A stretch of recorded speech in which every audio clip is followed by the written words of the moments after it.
Okay, so today we will be installing this K-string kit on a Bobcat mt100.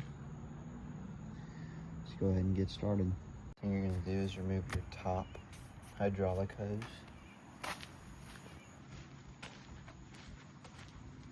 Right here. When you pull that, it's going to drain some fluid. I'd put a cup or a catch pan under there just to catch that fluid.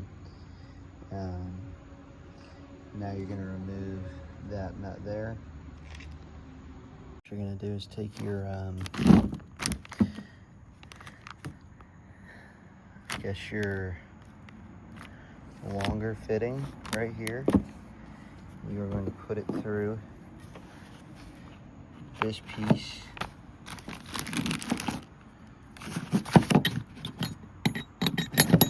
that direction.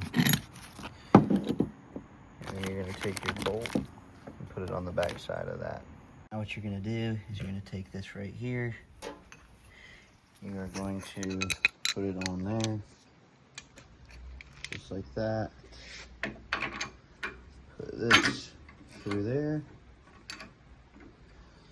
and start threading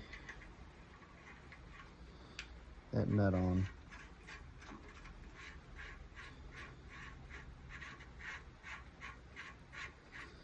And then tighten that down, you know, as tight as it was before. I don't know the torque spec on it.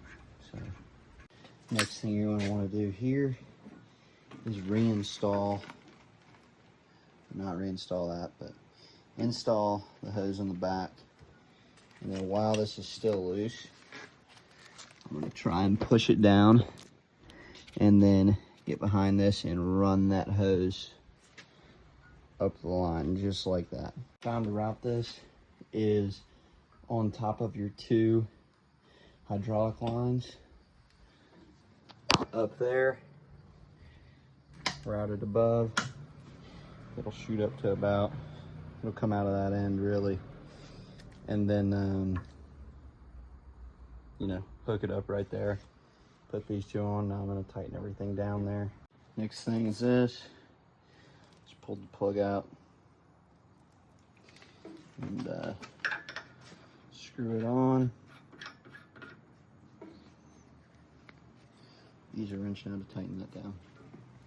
Basically, take that plug right there, insert that side. Should have a rubber seal right there. So we got that tight. It's up in there good. The last thing you have to do here is I'm gonna extend my arms up as high as they go, cut that zip tie, and zip tie this up in there, and then kind of put another zip tie up right here so it's mostly out of the way.